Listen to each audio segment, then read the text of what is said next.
안녕하세요 여러분, 만년유비 시아입니다. 지금 제가 가져온 오늘의 컨텐츠는 입문용 만년필로서의 라미사파리와 트위스비 에코 비교입니다. 라미사파리와 트위스비 에코가 요즘 입문용 만년필로 두각을 드러내고 있는데, 사실 라미사파리 같은 경우에는 너무 유명한 펜이잖아요. 그리고 트위스비 에코 같은 경우에는 정말 최근에 떠오르고 있는 입문용 펜인데, 이번 영상에서 과연 라미사파리와 트위스비 에코 차이는 뭘지, 그리고 장단점은 무엇일지까지 다뤄보려고 합니다. 자, 그럼 시작하겠습니다.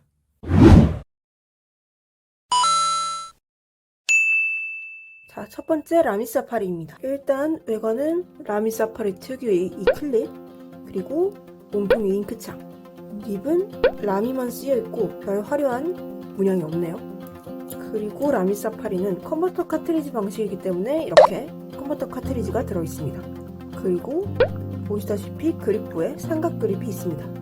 라미사파리의 특징은 스틸립이지만 금립으로 교체가 가능하고, 이렇게 밀어서 열면 되는 푸시캡 방식입니다. 아까 말했듯이 잉크 충전 방식은 컨버터 카트리지 방식이고, 외관 특징을 하나 더 말해드리자면 매트 블랙을 제외하고는 바디가 전부 유광인 제품들이 많습니다. 그리고 1년에 한 번씩 한정판이 나와요. 물론 개수는 다르지만 어쨌든 1년에 한 번 연도별 한정판이 있다는 것은 확실합니다. 가격은 블루블랙 펜샵 기준 25,000원, 베스트펜 기준 38,400원입니다. 4만원 미만이면 일단 살 수 있다고 보시면 돼요.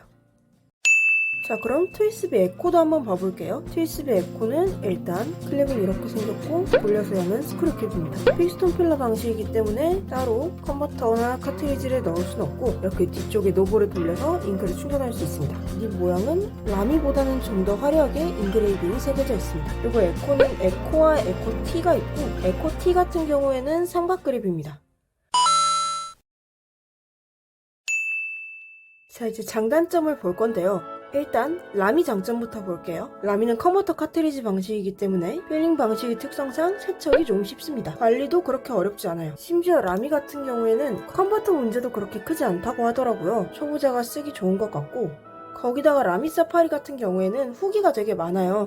그래서 문제가 생겨도 인터넷에 검색해보면 사례가 되게 많이 나와요. 그리고 이 친구들은 1년에 한 번 한정판이 나오잖아요. 근데 이 한정판이 그 당시에 못 샀다고 해서 구하지 못한 게 아니라 2년, 3년 지나도 한정판이 나오는 경우가 좀 있어요. 그래서 그런 색깔 베리에이션이 좀 많고, 아무래도 가격이 좀 싸죠. 왜냐면 38,400원이라고 되어 있는데, 당근 같은 데 보면 미개봉 중고가 되게 많아요. 뭐 예를 들어서 만년필 안 쓰는데 선물 받아서 내놔요, 이런 게 정말 많아서 그런 걸로 이제 만년필 사파리를 구하신다면 10,000원에도 구할 수 있는 장점이 있죠. 트위스비 장점은 일단 스크류캡이라는 건데요. 스크류캡이 돌려서 닫는 거기 때문에 밀폐력이 조금 좋아요. 그래서 잉크를 쓰지 않고 오랫동안 놔둬도 잉크가 마르지 않는다는 장점이 있고, 지금 이게 데몬 배럴이잖아요. 그래서 잉크 잔량이 조금 빠르게 확인이 돼요. 그리고 잉크가 안에서 찰랑거리는 게 비주얼적인 요소도 가미를 시켜주죠. 그리고 이게 사실 장점이자 단점일 것 같은데요.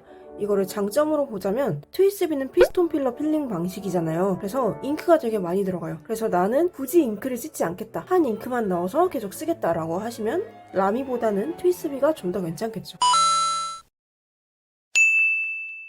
그럼 이제 우리 단점을 조금 볼게요. 라미 같은 경우에는 여기가 잉크창이 뚫려 있잖아요. 이것 때문에 오래 쓰지 않으면 펜 안에서 잉크가 말라붙어 있는 경우가 있어요. 한번 보여드리면, 지금은 제가 만년필을 잘 쓰고 있어서 잉크가 마르지 않았는데, 이거를 한 4달, 5달 이런 식으로 몇 달 안 쓰고 방치를 해주면 컨버터 안에 잉크가 말라붙어 있어서 나중에 쓰려고 해도 잘 써지지 않는다고 하더라고요. 그래서 세척 후에 써줘야 합니다. 그리고 라미는 다 좋은데 립 뽑기운이 조금 심해요. 그래서 굵기도 개체차가 좀 있고, 펜 초기 이상이 있으면 펜이 잘 안 나오는데 그런 문제가 있을 때가 종종 있다고 하더라고요. 물론 다행히 제 라미는 아직까진 괜찮아요. 그리고 그 뽑기운이 심하다는 게 굵기에도 적용이 돼요. 그래서 나는 EF 닙을 샀는데 M립처럼 나올 수도 있고, M립을 샀는데 오히려 EF 닙처럼 나올 수도 있어요. 라미는 다른 회사에 비해서 굵기가 조금 있어요. 그래서 정말 심하면 EF 닙과 F 닙과 M립 이 세 개가 전부 같은 굵기인 경우도 있어요. 외관적인 특성에서 삼각 그립을 말씀드렸는데, 이 삼각 그립이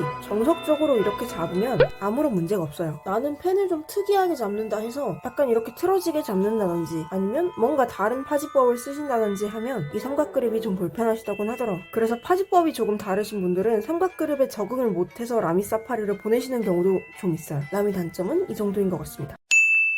트위스비 단점을 한번 볼게요. 이건 제가 생각하는 단점일 것 같은데 사실 입문용 치고도 저는 트위스비가 가격이 좀 비싸다고 생각하거든요. 트위스비 가격이 49,600원이에요. 말이 4만원대지 사실 5만원이라고 봐도 손색이 없는 가격이거든요. 그래서 가격도 좀 있는데 문제는 얘가 피스톤 필러 방식이잖아요. 라미는 잉크를 따로 살 필요가 없어요. 이제 만년필이 맞는지 안 맞는지를 체크하기 위해서 그냥 맨 처음에 샀을 때 동봉해주는 카트리지 하나 끼우면 그냥 잉크를 안 사고도 써볼 수 있어요. 그러다가 이제 만년필이 안 맞으면 펜을 굳이 쓰지 않아도 되는데 얘는 병잉크를 사야 하거든요. 근데 병잉크 값이 아무리 싸도 6,000원 정도는 하거든요. 그러면 그 값에 병잉크 값까지 포함이 되는 거예요. 거기다가 내가 사서 펜을 안 쓴다? 그러면 그 병잉크는 애물단지가 되겠죠. 그래서 그런 점이 조금 안 좋은 것 같아요. 그래서 저는 트위스비는 맨 처음 만년필보다 라미 사파리 같은 정말 유명한 펜을 쓰다가 한 두 번째나 세 번째 만년필에 진짜 적응이 됐을 때 사기 좋은 입문용 펜인 것 같아요. 트위스비 두 번째 단점은 대문이잖아요. 근데 이 투명 플라스틱이 내구성이 조금 약해요. 그래서 그립부에 크랙이 있는 경우도 좀 있거든요. 만약에 떨어뜨린다든지 아니면 모종 이유로 좀 험하게 사용하신다든지 하면 그런 사태가 날 수 있습니다. 마지막으로 트위스비가 맨 처음에 봤을 때는 저도 정말 불호였거든요. 왜냐면 약간 장난감 같아요. 사파리랑 비교를 해보면 사파리는 그냥 무난하게 쓰기 좋은 펜 느낌인데 유난히 트위스비가 좀 장난감 느낌이 심하고 모던을 넘어서 너무 유아틱한 느낌이 들어서 처음에는 안 좋아했는데 이게 만약에 좀 클래식한 배럴을 원하시는 분이면 저게 만년필이야? 라고 하실 수도 있어요. 좀 부러울 수도 있고요. 이게 시간이 지나고 좀 취향이 폭이 넓어지면 상관이 없는데 맨 처음 들어오면 취향이 정말 확고하잖아요. 그런 게 트위스비의 허들이지 않을까 싶습니다. 그래서 오늘 라미 사파리 대 트위스비 에코 비교를 해봤는데요. 도움이 되셨나요? 도움이 되셨으면 너무 좋을 것 같고 그럼 저는 이상으로 영상 마치겠습니다. 좋은 하루 되세요. 안녕.